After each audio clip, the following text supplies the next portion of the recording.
so weird.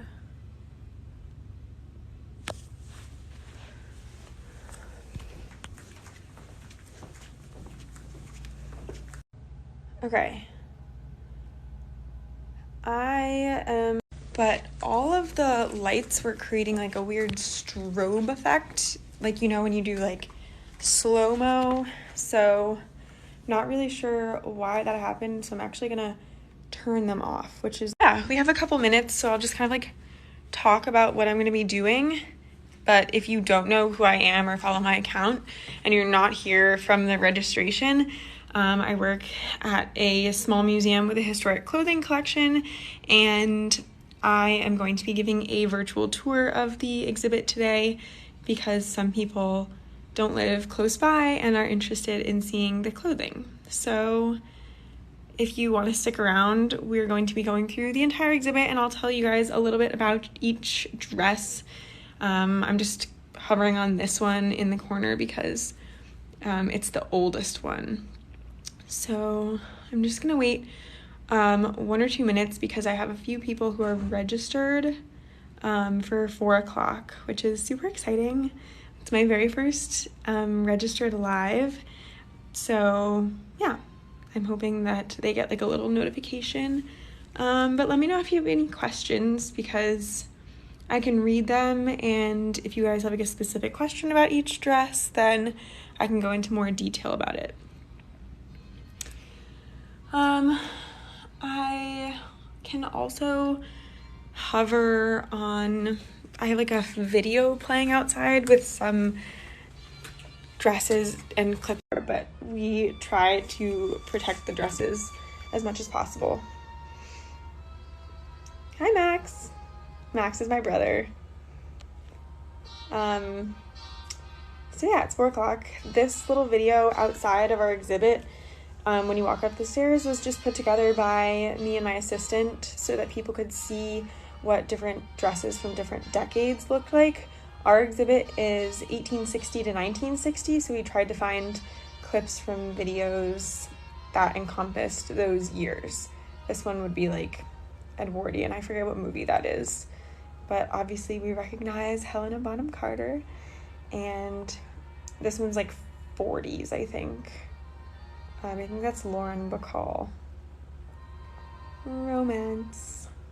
Anyway, it's 4:01, so we're gonna start the tour, but the video just loops, so maybe we'll come back and watch that at the end. Anyway, this is our exhibit. Evening wear starts mostly around 1860 I'm sorry, I think you can't see because my face is in the way. Maybe I can move there. This was worn to President Grant's inauguration in 1869, and it's a really good example of face disappeared. Oh, guys, I'm sorry. I've never done this before. Oh no, how do I get it to go back?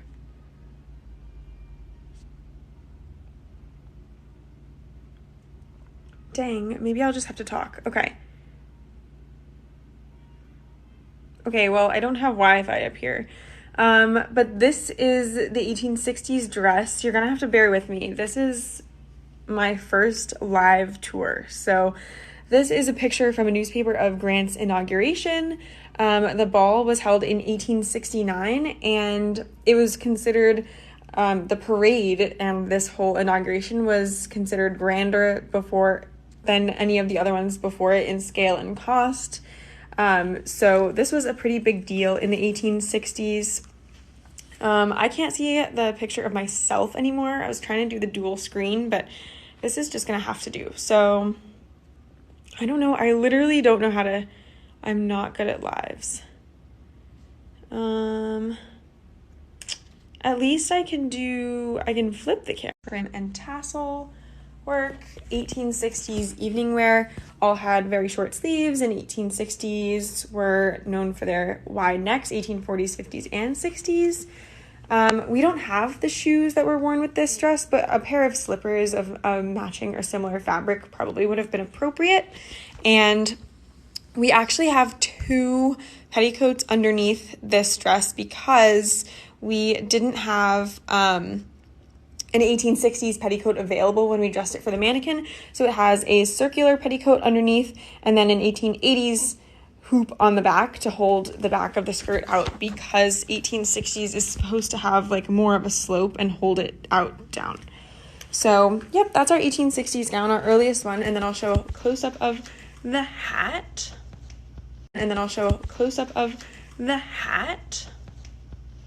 There you go. These little beads are glass, and the hat has a real feather on it that matches. Super fun.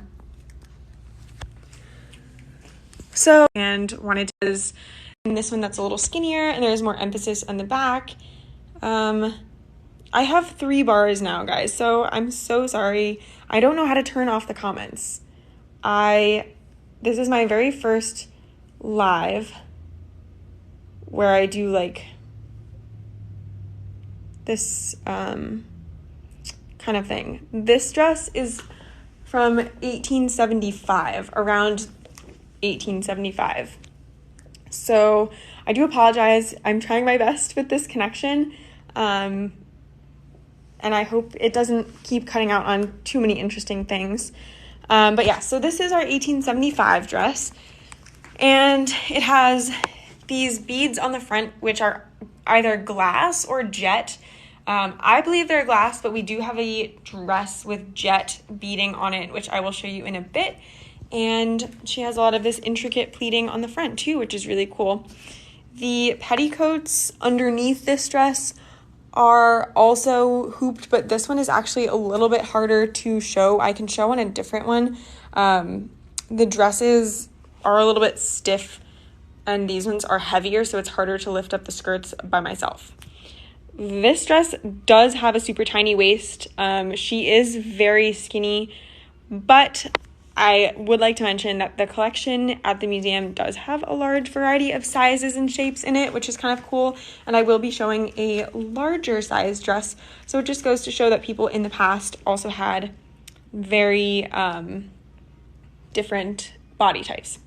So yeah, this is our 1875 dress. We do have dresses. I see your comment from the 1840s, but our exhibit starts at 1860. That's our 1860 dress.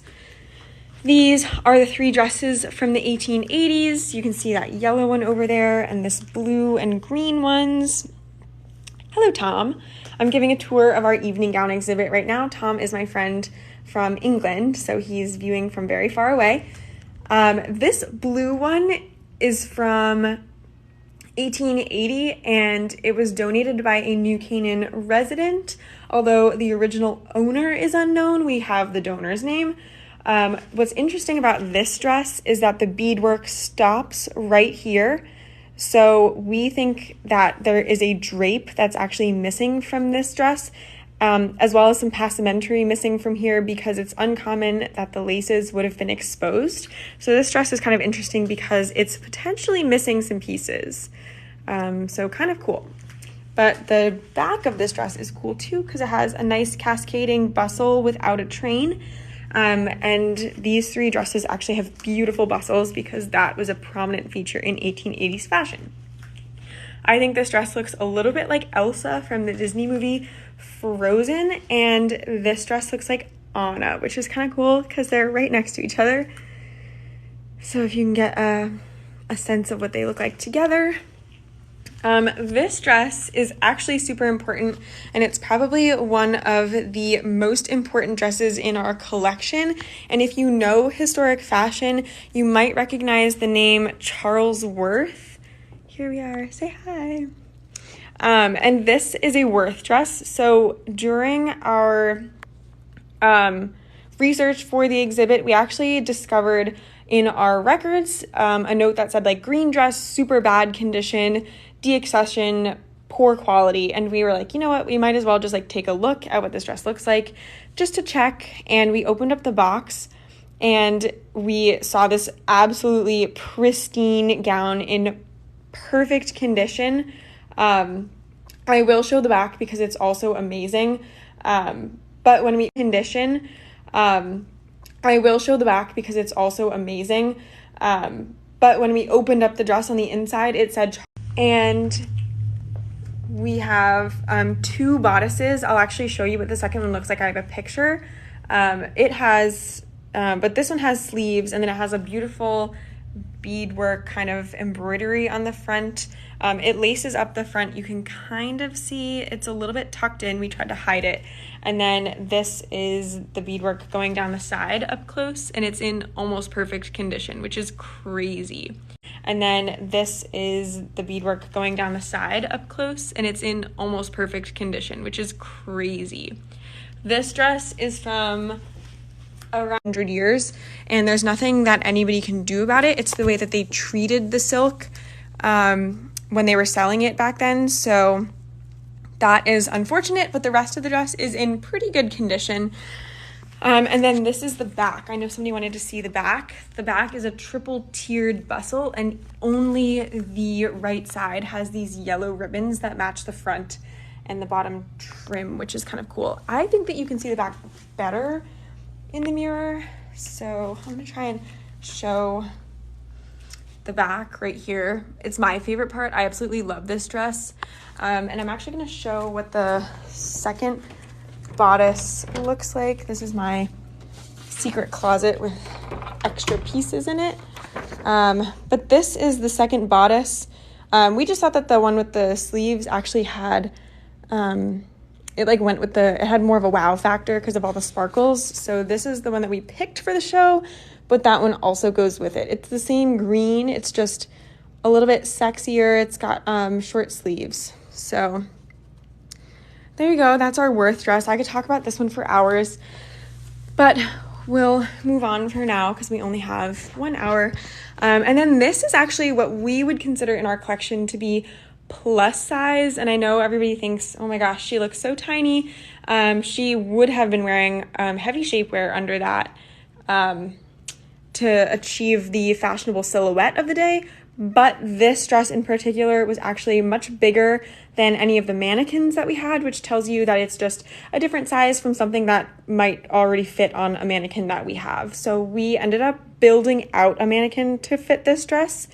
And we wanted to include this dress because of its size difference, but also the color. It's the only yellow dress that we have in our exhibit, which is kind of cool. And you can see a size difference between these 2 dresses, which is super fun. So this is the dress that has jet beading on it. Jet is a semi-precious material, and some of the beads are made out of glass, but a lot of them we believe are made out of jet, like these ones here. So that's where you get the term jet black. These pieces all attach separately, which was crazy when we were putting her on. So super cool. Kind of frustrating when you're putting it on the mannequin. And these parts are fun because they just stick out like a little poof. But yeah, the other interesting thing about this dress is that the stripes are actually ribbons sewn together to create one large panel. And then the pattern would have been cut out of that one panel of fabric and made into this dress. So this dress is crazy detailed that you can't really see on the camera, which is so frustrating because it is kind of special. But here you see like a little bit close up of the ribbons, and then all of this little dots are actually fragments of beads, even though it looks like Swiss dotted net. Super cool. So these are our 1880s dresses, which are my favorites. We're going to move on to these dresses. These are our 1890, 1905, and 1909 dresses. This first one is a red gown from 1898, so a little bit more towards the turn of the century. You can see that we lack a bustle on this dress, and the bodice is not as structured. So here you start to see more of like that pigeon-breasted mono bosom. This is one of my favorite dresses, and it was my favorite until we got to the green dress, but I still have a special place in my heart for her. The dress is 2 pieces, and it does feature more of that open neck that you think of when you think of an evening gown, and all of this beautiful right here and creates a little point. You still get that like blousy mono bosom silhouette that you get with this one, but it's one piece and it looks a little bit more form-fitted around the waist. So kind of cool. She's very fragile, but also one of my favorites. It's a little bit of a ballet pink in person. I feel like the camera kind of makes them look gray. So yeah, this one's another fave and our most viewed on social media, which is crazy to me. And then this one is our second most viewed, and this one is from around 1909. So you kind of see how these ones are a little bit similar in silhouette, but you get more into like a columnar, sort of like very up and down with this one, and this one still has that trumpety shape. This one, we have no information on the donor or owner, which is so sad, but she's absolutely stunning. She's a amazing piece of craftsmanship, and so we wanted to include her, and I'll show you some details on the back that are really amazing. But you start getting more into like asymmetrical fashion in this era, so you see that there is fringe on this side but not on this side, and the bow in the front is a little bit off center and the slit comes down off to the side. So kind of cool. This one is made out of velvet, which is why you can't really see the design in some areas because she just absorbed light so much. It has these interesting little pointed things on the sleeves, which would have gone over the shoulder and over this little net. So she had a little bit of a bare shoulder moment. And then this is the back, which is my favorite part. There's a small train, but you can clearly tell when you're looking at it. I'll try and get a good example. The design matches up almost exactly down the center of the skirt right here. So whoever made it took great care to match the design up perfectly. And then you can see here that they continue it up here, but they actually had to add black flowers on each side to make the design look more symmetrical, because these have stitching around the side and they're not original to that part of the fabric. And the same here, you can see more of this stitching around the side. So the skirt achieves the symmetrical design perfectly, and then up here they actually added pieces in, which is kind of cool. So that's pretty special. We also think that there is a little bit of a tuck that came loose here because she is a little bit more billowy right here. So part of what we do when we dress them is we try and look for how the dress was constructed and where it might be missing a stitch or two, because the dresses are, a little over 100 years old, and some of the stitching might have worn out. So we think that that's what happened to this one, but you still get a sense of what she looked like, which is pretty. I kind of think she looks like something that would have been worn on the Titanic. So cool. I'm going to try and get through your questions, but I also want to make sure that we stay on time. So bear with me, but thanks for sticking through it so far. This dress we actually have in our collection, but she is so delicate that we couldn't put her on a mannequin for the duration of the show. Our museum, by the way, is in New Canaan, Connecticut, so we're an hour outside of New York City on the east coast of the US. So this dress is from 1897, and it was worn to a scandalous event in New York City. The event wasn't, scandalous in any sort of inappropriate, lewd way, but I will say that the society was going through a little bit of a recession. It was actually kind of a major recession in the 1880s and 90s.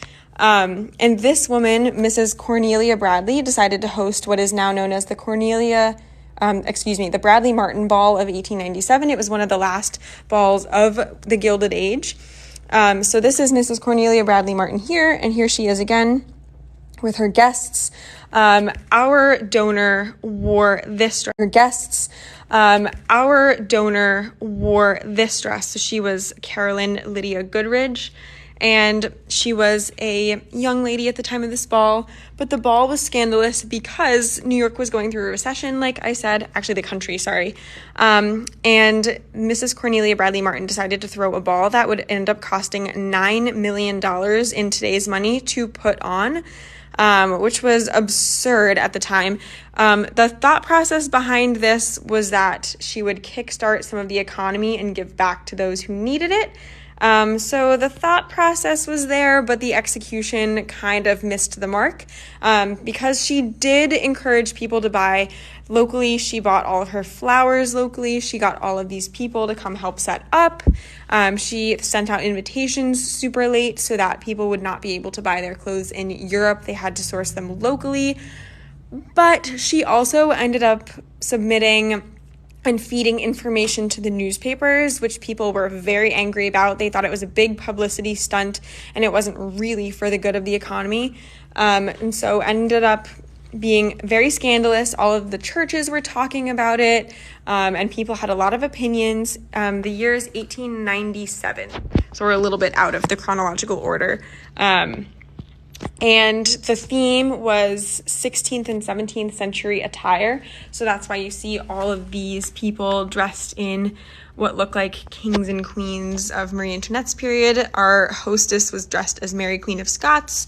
Anyway, the event garnered so much backlash and the Bradley Martins got so much hate for it that they ended up fleeing to Scotland and living in Scotland for the rest of their days. So, the idea was there, like I said, but totally missed the mark in execution. These are additional pictures of the event itself. So the event was held in New York City at the old Waldorf Astoria, which is now the site of the Empire State Building. And these are some of her guests. So these would have been some of the outfits that were worn to this ball. You kind of get like a little bit of a sense of otherworldliness. Go over here, which is crazy. So yeah, kind of an unlucky ball, but we do have a dress that was worn there, which is kind of cool. So it's always interesting when you can go and look up an event that one of these dresses was worn to if the records are complete and see a lot of information about it. So that's super fun. Moving on, we're going to go into our 1910s section, and we do have 1910s evening gowns, but we wanted to do a little bit of variety, so we did outerwear here, and also our 1910s dresses are pretty fragile. They have a lot of heavy beadwork on them, so they didn't really hold up that well. So this is an evening cape from around 1914, and you already get a little bit of that sort of Art Nouveau, very natural form in it. It's got more of like these florals and it's a little bit more flowy, not as structured as the previous decades. You kind of almost get into like an Art Deco-y feel, but this is a little bit pre-Art Deco. The back has a beautiful, massive flower on it, you can kind of tell. And the whole thing is just absolutely covered in sequins and beading. So it's just covered in these little, what we believe to be metal and glass sequins and beads, which is very cool. And then the inside is this like lipstick Barbie pink silk, which is awesome. Metal sequins were kind of the norm up until this period. I think post World War I, maybe now around 1920, you start getting like gelatin, but the problem with gelatin is that it melts very easily if you like put your hand on it with body heat. So until like the 50s and 60s, when they can start manufacturing like plastic sequins, I think metal is really the only thing that holds up, and this one held up pretty well. We obviously can't test it here unless we start like taking a lighter to things, and I'm definitely not about to do that, so we just have to use our best research judgment. It does feel like a weighted blanket or one of those like lead bibs that you put on at the dentist's office. That's the closest thing I can describe to what it feels like, but it's pretty heavy. And we don't have a maker for this one. I don't think there's a tag in the back. Sometimes we get lucky and we have tags, and sometimes we don't. So these are 1920s accessories, and this is you don't need to see my shoes.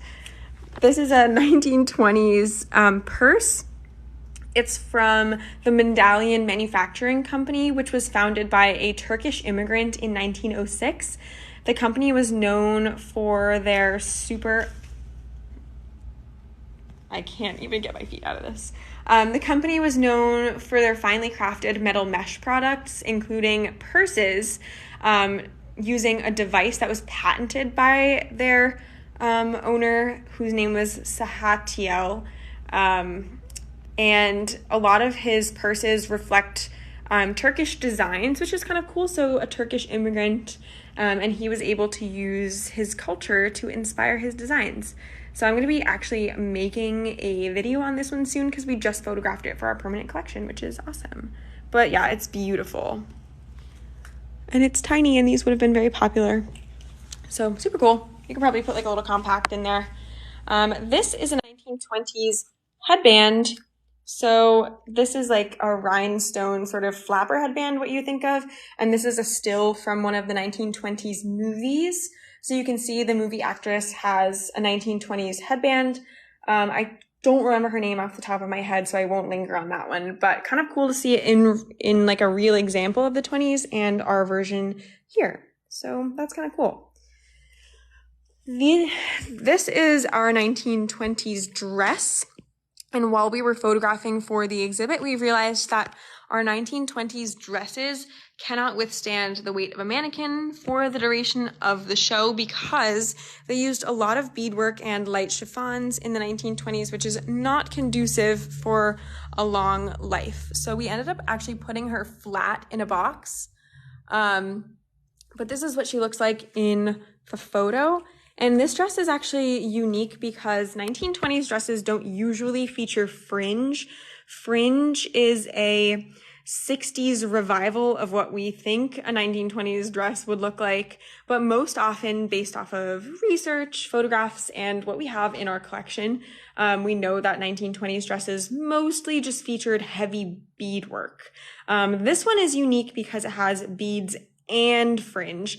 Fringe was mostly, it's not impossible to find 1920s dresses with fringe, as you can clearly see we have one. But fringe was more reserved for like, a professional dancer or somebody who's moving around a lot. Fringe, especially beaded fringe like this, is has to be handmade, and it's very time consuming and labor intensive. So kind of cool that we have an example of a beaded fringe. I'll show you kind of up close what it looks like.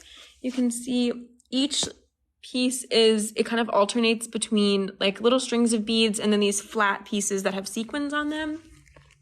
And then the top also has these beads that are just channeled, sewn all the way up. And the dress also feels like a weighted blanket. It's super, super heavy. We didn't put her on.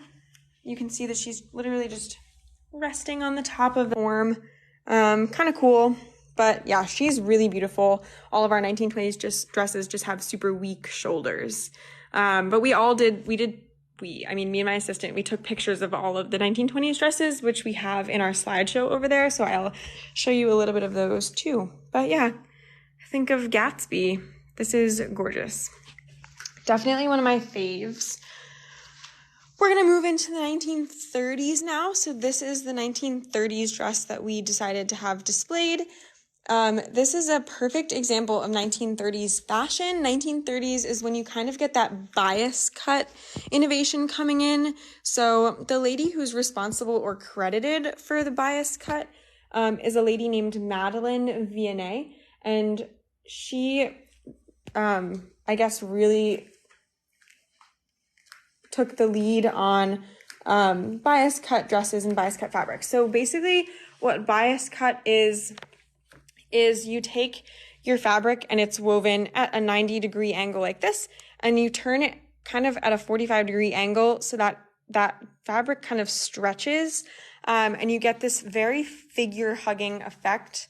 The difficulty with bias cut is that once you turn your fabric sideways, you no longer have a straight hem, and you end up having to either have a handkerchief hem or you have to have a lot of different pieces of fabric attached to create a straight across. And that's super, super difficult because you can get a lot of puckering.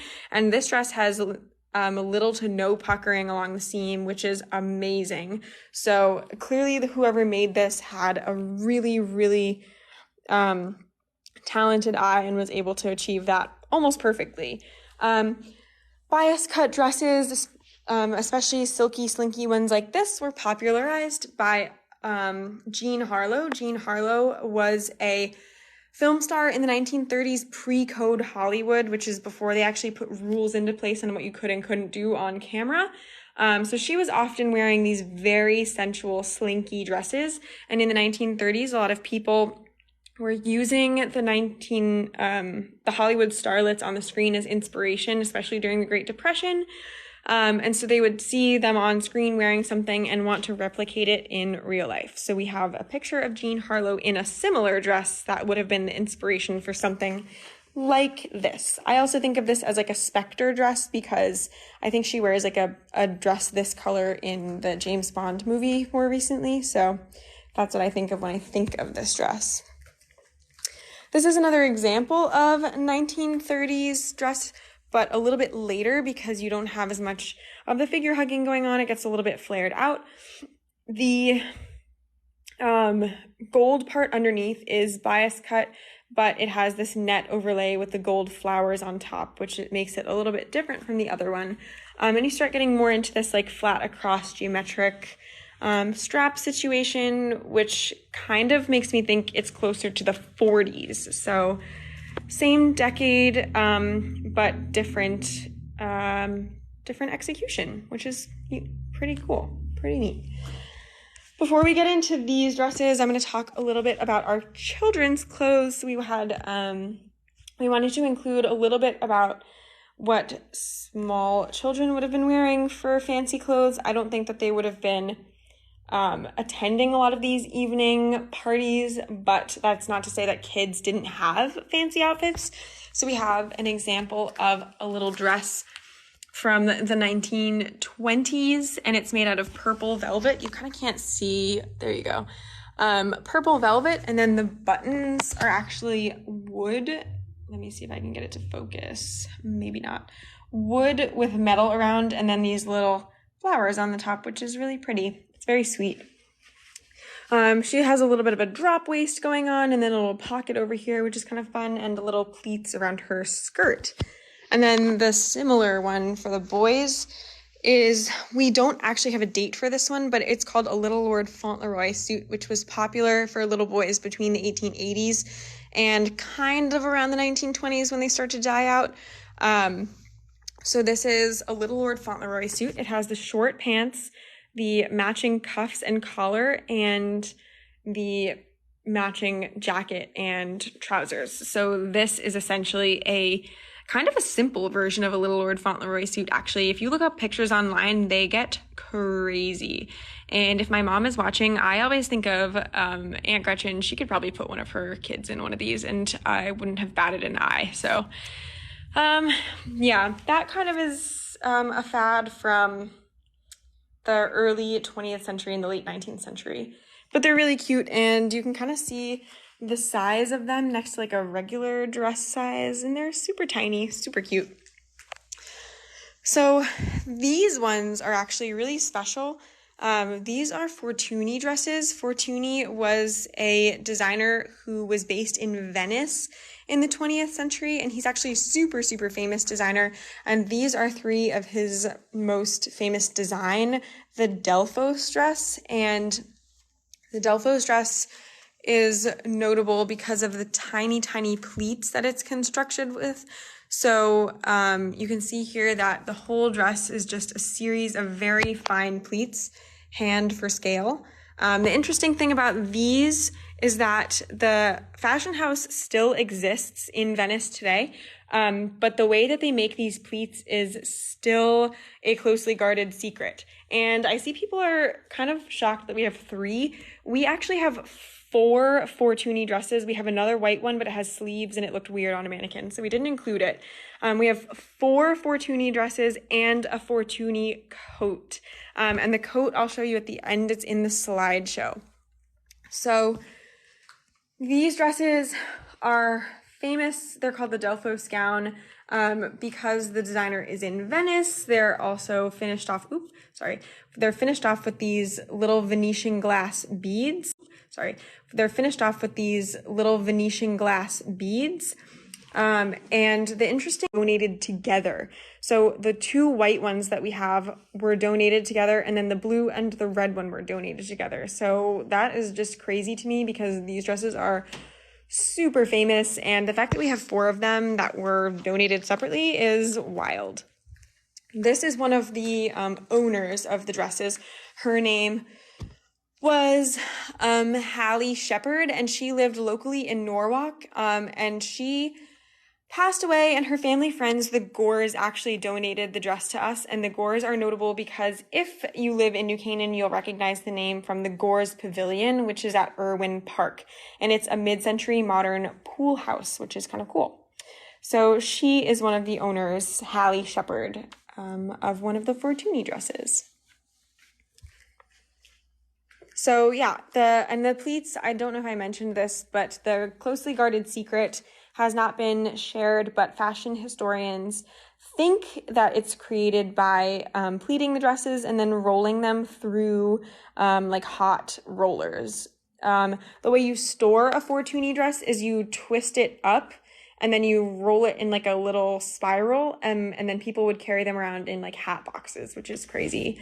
So that's how we store them, because if you unpleat it or you get a crease, I think you can send it off to Fortuny and have them repleat it. I'm not about to test that theory because it's probably expensive, and these retail secondhand for thousands of dollars. So definitely not something that our small nonprofit has the ability to do. But yeah, super cool. They were from the 1930s.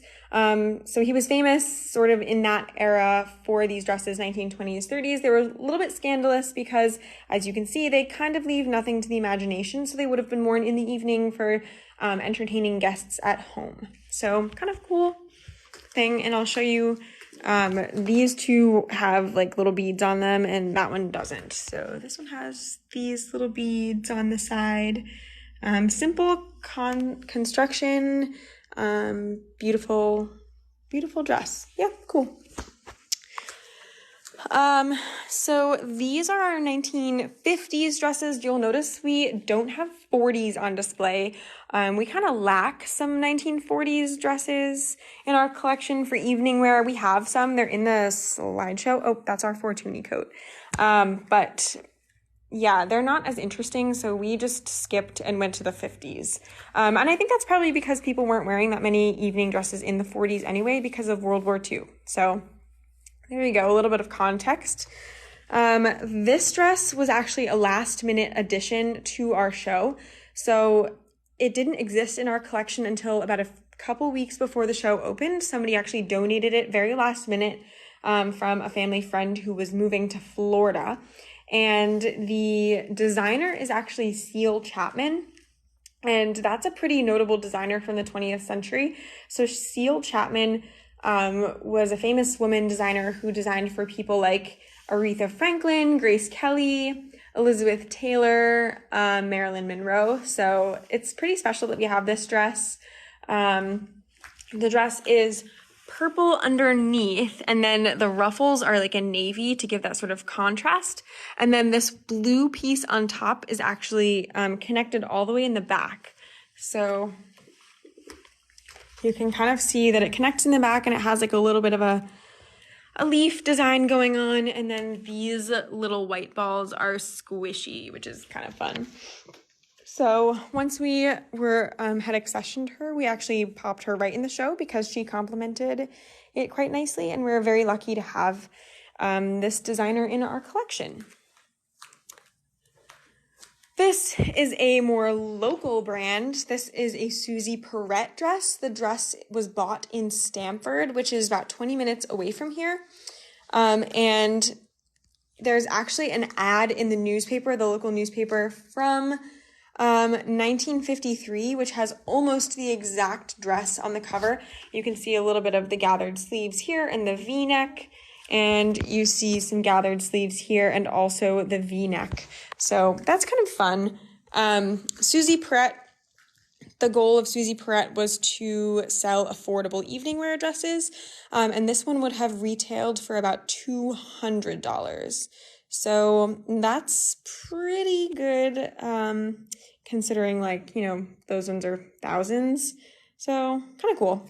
And we don't have any like poofy 1950s petticoats. So what we did for these two dresses to achieve their shape, this is kind of like a fun little sneak peek here, is we put a regular petticoat on and then we actually pinned archival tissue to the outside to hold the shape. So that is how we achieved the very bell shape that you see on these ones. Otherwise, they look very flat and not great.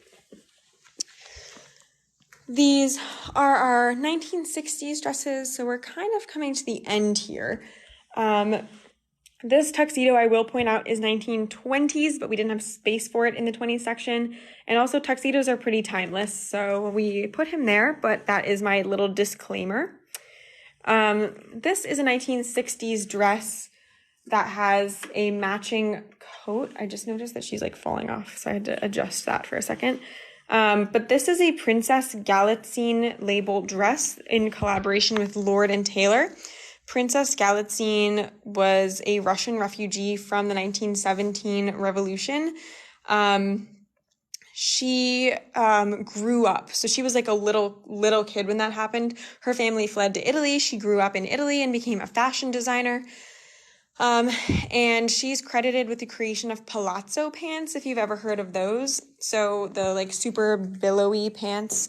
And she ended up doing a fashion label in collaboration with Lord and Taylor, and that's where this dress comes from. So you see it has a matching coat, and then I'll actually show you the dress on the inside. It's sleeveless, and it only goes to about the knee, which is a pretty popular design for the 60s.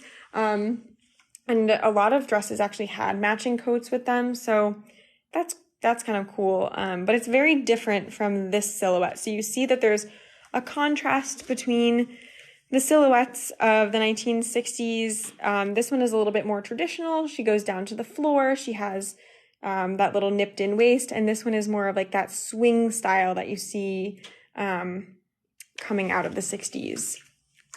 The buttons are really cool too. It actually has snaps and then this decorative piece that goes over the top. So kind of fun. She is like I believe like a polyester blend jacquard. I'm not sure if I'm saying, oh no, I'm saying that wrong. We actually had somebody come in. I'll read it for a second because I think it's interesting what it's made out of. Silk lurex. So that's like a lurex is where like the shiny bits are, woven into the fabric, which is cool because my degree is not in textiles, so I learn something every day.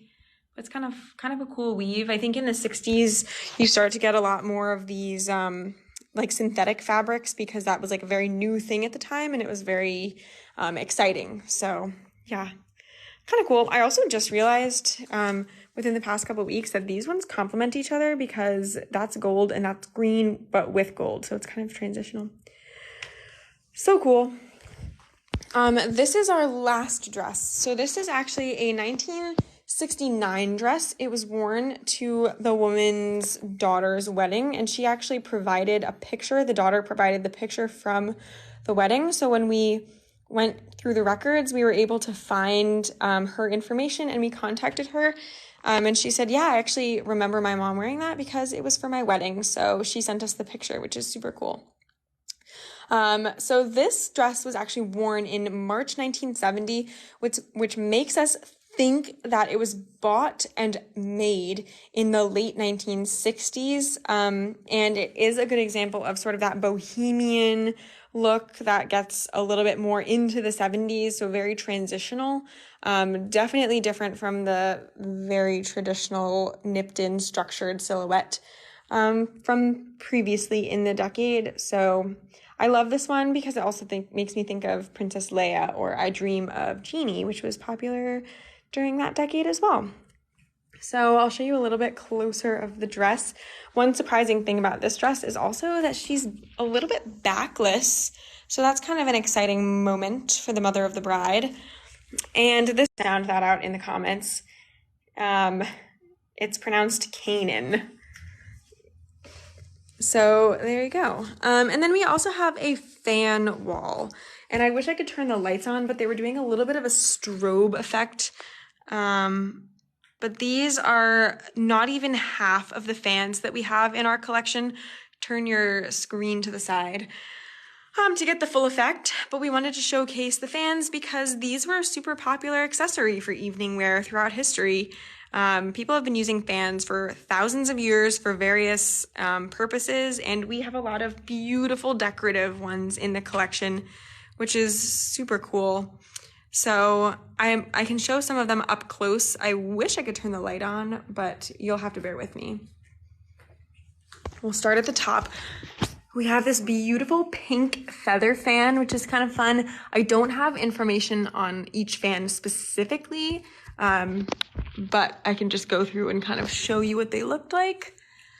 This one is the one on all of our posters, which is kind of cool. We photographed this one and used it for promo. She's got a gorgeous design going on here. This one is peacock. I'm like way over, I'm super short, so I hope you can see this. But this one is beautiful. The peacock feathers are super vibrant, and she's pretty simple. The peacock feathers kind of speak for themselves. This is an ostrich feather fan. I actually did do the research on this one recently because we have to use it for a permanent collection exhibit. So this one was actually used by a lady named Augusta. I'm totally blanking on her last name. And she was a student of Franz Liszt, who was a famous pianist. And then her daughter, the lady who used this fan, her daughter was Frida Stegi. I'm totally butchering her name, but she was like a super well-known landscape architect or a landscape designer for gardens in the 19th century, I believe. So definitely something to look into. But yeah, that was a beautiful ostrich feather fan. The fans also have a lot of like probably gold inlay and gold paint on them. So like super fine leaf gold work.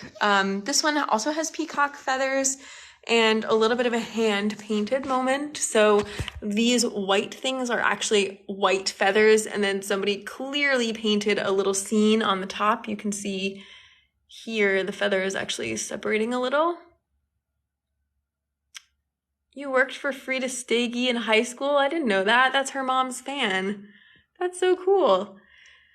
So yeah, this fan is, and then this is probably like boning or something, which is kind of cool. This one is awesome. And black lace. I love the mother of pearl. It's beautiful. We have so many with mother of pearl handles, which is really cool. This one is so cute. She has little painted birds on her, and they all look a little bit angry, but you know, they're kind of cute. Hand for scale, like they're so tiny, but they're very cute little birds on her fan. Maybe she was trying to send a message, like don't talk to me when I have my little angry bird fan. This one is super cool because it's made out of gilded little wood cutouts.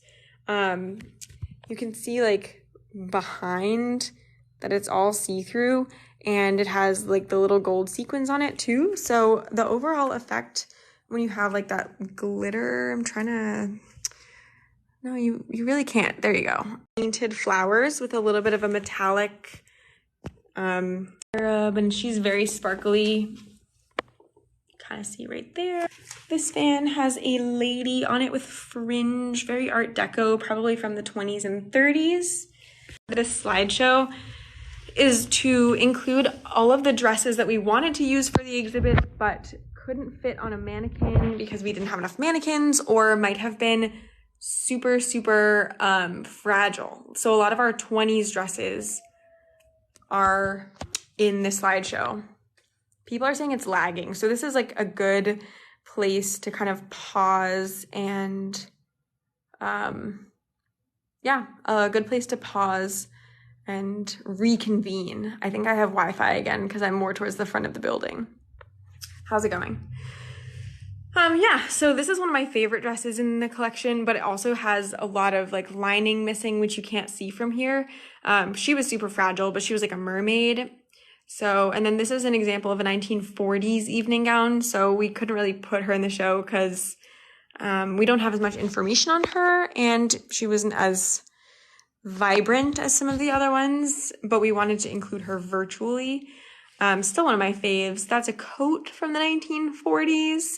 This is a 1950s dress. I think personally, this is like kind of a slower section of the slideshow, but if you wait till it loops around again, the slideshow goes chronologically, and the earlier pieces are amazing, especially the 20s dresses. So I can try and answer some questions too. This is a Balenciaga that we actually have in our collection. She's very discolored, and you can see there, and there's a matching coat, kind of like we were talking about there. So from the 60s, this is Halston. So also a famous designer. Somebody just asked if we have precautions for the windows in the room. The windows are all covered in UV screens. So we have a UV filter on every single window in this exhibit to try and combat. Trying to see if there's any other questions. These ones are more 70s gowns. These are on the way up to the exhibit. And this is Oscar de la Renta. So, so pretty. We're hoping to put all of these dresses online like the wedding exhibit, but that's still a work in progress, and we've got some other projects going on right now, but the exhibit is still open until September, so we have time. We do use acid-free paper, acid-free archive paper, and we don't use gloves, and if you want to know why, I actually have a video that explains why we don't use gloves to handling clothing. But we try to handle the pieces as little as possible, and when we do, we always, always, always wash our hands. That's super important. The slideshow is circling back, so here we go. Almost as good as Barbie and Oppenheimer, you guys. These are our 1870s dresses. Yay. Our exhibit starts in 1860 and goes till 1960 because our collection starts in the 1780s and goes to the 1970s, but the bulk of our evening wear starts in the 1860s. So yeah, we did, for the wedding exhibit, our earliest dress was 1820, but for this one, we just did 1860. We have like 6,000 pieces in our collection, so we really, really had to like choose carefully. Oh, this is a 1910s dress, so super good example of a 1910s fashion, but there's so much beadwork. This is the beadwork on the dress up close, and it was so heavy because all of the stuff that it's attached to is super, super fine, and was actually starting to tear.